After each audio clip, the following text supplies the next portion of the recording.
Ian, well, first of all, after having played so well and gone 2-0 up at Torquay and then losing in the week, how's the mood been at the end of this week?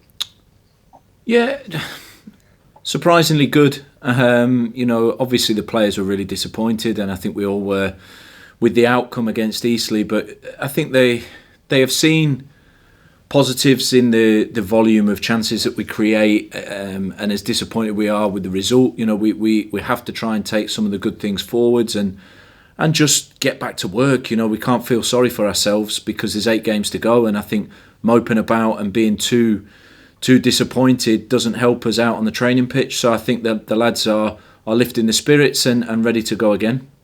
On a purely practical note, how tough has that been, driving all the way down to Devon on a Saturday and back, and then down to Hampshire and back? Have you got to kind of bear that in mind in terms of how much work you do with the players in the week ahead of the weekend? Yeah, today we started a little bit later, just to give them a bit extra rest because they've obviously we've spent a lot of hours now on the coach and just try to improve the recovery. I mean, it's all about recovering so that we're as fresh as we can be in the next game. So, yeah, we're trying to just freshen them up really, and we'll use tomorrow to do a lot more of the workout on the training pitch as well. You obviously had the week on the training pitch last week, and then you saw the rewards of that by doing so well at the start against Torquay and going 2-0 up, and you created so many chances in midweek as well. When you've then not got the results, is it a case of just continuing doing the same things, or are you thinking more about what to change, what to tweak in order to get the results as well as the performance? Yeah, probably what to tweak, because I think, like you said, the first large parts against Torquay, we create a lot of chances and we're 2-0 up, and really we should win the game. And I think probably if you look, I think we had 12, maybe 15 chances against Eastleigh, and they had 2 shots on target. So obviously, if you continue to create that volume of chances and limit the opposition, you should win games. But we're not, and that's something that we really have to look at. And I think sometimes when we have so much kind of control and play well in the first half, and we don't get our rewards, we can see a tension in there. And the result now is important. We've got to try to see it out, get a goal, and maybe sometimes it's got to be a little bit ugly in there as well. But the result now is important. And what is that down to? Is that a sort of group mentality, if you like, that knock sort of hits them? Yeah. Yeah, it can be. I mean, it's not uncommon that a team that has lost a couple of games then looks a little bit more vulnerable, and we're probably not the only team in all of the leagues that has going through a bad patch, you see. But hopefully we can get that win and then turn this into, suddenly we'll look at some of the performance things that we've had, and then we get a win, and we hope that gives us a bit of a bounce and momentum going into the games, because we still believe in what we're doing, and we still believe that we're going to get the results to get ourselves into the playoffs. Do you look at the fixtures now and think how many wins you might need in order to get into the playoffs? It's so tight around you. Yeah, a little bit, but we, like I've said before, I mean, we went Torquay sat top, and we went there, took the game to them, and played very, very well. So we know that it doesn't really matter who we play. We've got the capabilities of winning. We just got to go with the mindset that that's what we need to go and do. And do you sense maybe an opportunity? You play an Altrincham team who, I mean, you played so many teams near the top, Hartlepool and Torquay and Eastleigh up there with you, of course, as well. But here's a team who've conceded a few goals of late. Do you sort of sense possibly an opportunity this weekend in that sense? Yeah, I think there's opportunity in every game, but certainly, we want to go there with a positive attitude and go to try and win the game. So, yeah, I mean, I don't see any team, no game is a gimme. Every team is going to give us a good game, and I think when Notts County come down, we are the big club in the league, so everybody sees it as a game they want to maybe step up another level. So we have to be ready for that, even though maybe they're a little bit further down there. We still know when we come to their ground, they're going to want to try and get a result over the biggest club in the league. Good stuff, Ian. Thank you very much. No worries. Hi, just an update on injuries, really. Obviously, Jim O'Brien, Alex Lacey, and did you pick up any in the aftermath of Tuesday? No, none in the aftermath. So fortunately, everybody came through that one okay. So everyone that was in that squad is fresh again. Jim O'Brien trained today. Still feels it, not quite 100%. So he's still a doubt for the weekend, but it's certainly not something that we're considering at the moment. Is a long-term thing. So we'll see how he responds to the training today. Alex Lacey didn't train. He was inside, so he won't be considered this weekend.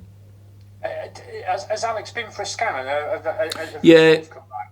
Yeah, he went for a scan. There was nothing major there, so it's just a bit about the pain management and hopefully getting through a few sessions before he's ready to play. So I don't think it's, again, hopefully not a long term. So we'll see how he responds to training when he comes back in. But the scan wasn't showing anything major. In terms of the defeat on Tuesday night, I imagine you would have spoken to the players. I just wondered what your message was to them in the wake of Tuesday night.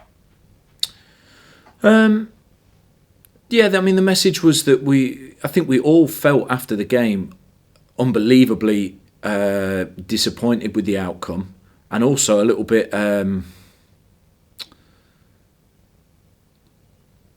what would you say? Bit dismayed really at the fact that we don't get anything when we play well. That's a real frustration because we feel like, look, we're playing some good stuff, we're creating the chances, but we're not getting that result. And I think we're all searching just to make sure that we tighten up on those one or two chances and stay focused in the key moments and pick up the 3 points. So the players are so hungry to get that win. They feel like they're doing a lot of things well. But we're also hungry just to get that 3 points, and we know that we can get some momentum once we've got them. It's interesting. I know obviously Carl Wotton's had a couple of good chances in the last two games. I notice he's taken a bit of stick from some of the fans on social media. But I imagine, have you sort of taken him aside because he's getting into the positions, isn't he? He just needs one. That's the encouraging thing. He just needs one to go in off his backside, so to speak. Woods is a top player. I've worked with a lot of good centre forwards over the years, and Woods is up there. He's a very good centre forward, and I've spoken to him and assured him that what he contributes to the team is hold-up play. He takes a lot of physical batterings off centre halves. His linking play, defensively, his pressing is on point. So he's contributing massively to the team, believe me, and he's consistently getting in a position to finish, which is good. He's not afraid. He's missed a couple. But then he's there again. Yeah, he's there again, and he's in the right position. So it will come for him, and then the goals will come. He's a good centre forward, absolutely, and we all believe in him. So the goals will come with him. I've no doubt about it. I imagine it's interesting to note because the two games between the boxes against Torquay and Eastleigh, very, very good. Yeah. How frustrating has it been to sort of not get anything out of those? Well, I know you got a point at Torquay, but to not sort of come away with what you'd imagine was 6 points because you created enough chances to win both games. I completely agree, and it's really frustrating. It's the hardest thing, If you're playing terrible and getting beat and totally outplayed, there's so many things, you want to go, right, we need to address this and address this and address this. But actually, like you say, certainly between the boxes and even in Torquay, in the boxes as well, we hit the bar, we had ones cleared off the line, the margins are so small. We have to keep putting ourselves in these positions to create the chances and keep being positive with the play. I think we've played forwards much better, and I think we've got to try and take some confidence from that. Lovely. All right, thank you. Thanks, Lee. Good afternoon, Ian. How are you doing? I'm good. Yourself? Yeah, very well, thank you. Very well. Good. I just want to tell something on the back of the interview against Eastleigh. You said that it wasn't necessarily about kind of the work rate or anything like that, but it was more just about the desire in both boxes. I'm just wondering how you get that from this group of players. I think that it's as much a desire as belief as well. I think that certainly when teams that we've played against, we go maybe 60 minutes with controlling the game and creating some chances and we don't score, there's like a momentum shift and they get this little feeling, maybe we can get something out of this. And the one or two chances they get, they know they have to go all in at. I think we've created a chance, and if we've missed it, we've gone, okay, well, we'll create another one in a minute. And I think we have to treat each chance like maybe it's the only one we're going to get. And that way we kind of attack it with that. I see other teams you see we had 2 long throws midweek where we make first contact and the second contact lands in the 6-yard box. I want us to be on that second contact like other teams are to us. So just that little bit of belief and desire inside the box. And, of course it has to come with every single action. We have to think like this is maybe the chance where they're going to score. We have to defend with our lives, and exactly the same in the other box, because maybe it's the only chance we're going to get. And if we have that kind of mindset every time we attack, we've got a better chance of putting the ball in the net. Yeah, and as Lee mentioned as well, I guess it's still encouraging to an extent, although of course like the chances aren't being converted, it's encouraging that you are getting in positions to create good chances. Yeah, I mean, I kind of reflect back and go, okay, Aldershot first game, we concede to a dodgy penalty, but actually we don't create massive chances during that game. Neither team really had much. And, even Wrexham, we win, but we don't create loads and loads of chances. I think right now we've got to a point where we're creating a lot more than we were earlier on, but we're not converting them, and then we've been a little bit vulnerable. So, we do take the encouragement from the volume that we're creating, yeah. Yeah, and as you're chatting to Lee, I take it that's kind of like been the focus of just working on, being better in both boxes, and either, being just stronger when teams are getting in strong positions, or you're just taking chance at the other end. Sorry. Yeah, I think we've got to just be a bit more ruthless. Ruthless when we get in that. Take more risk in the final third. We get into good positions, and then the ball in is a little bit safe. And I think we've got to take more risk when we get into that final third. And I think that will give us a bit more of a cutting edge. And just with how, in terms of how bunched the table is looking at the moment, I mean, there are so many teams in and around those bottom few playoff spots. Are you confident that this club can still achieve a strong promotion place, playoff place, I should say, this campaign, that you can get in among it and get, potentially even a home quarter final, say? Yeah, I'll be honest with you. We all believe that we're going to be in the playoffs. We all believe that we're going to be in the playoffs. We all believe that we have enough, even though the last few results have been disappointing. There are enough aspects of the play that feel like once we get the result that we want, no matter how we get it, we're going to get a result, and that's going to kick us on, and we're going to get that momentum.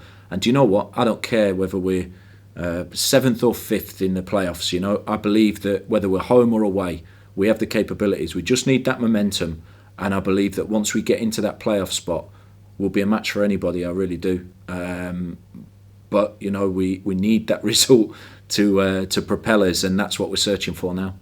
Yeah, do you think it's just that one result then that can really put you on that good spell that we spoke about before? Because with the fixtures coming so thick and fast, if you do get a win, it's then easy to keep that good momentum going.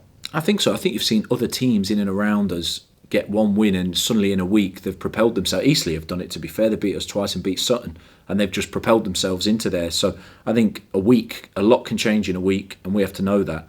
And so, it starts with Altrincham on Saturday, and then after that it's Sutton and then Barnet, and we've got suddenly in a week we can be talking in a completely different way, and that's what we hope.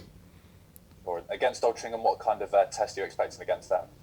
Yeah, do you know what? Started watching them on the way back from the last game. So as soon as that game finished, we started the prep, and they're down there, but they have a go at playing. They want to try and pass the ball, maybe more than we experienced, say, against Eastleigh, who were quite direct. So they will offer some problems with that, but defensively they've conceded a few more. So hopefully we can get at them a little bit.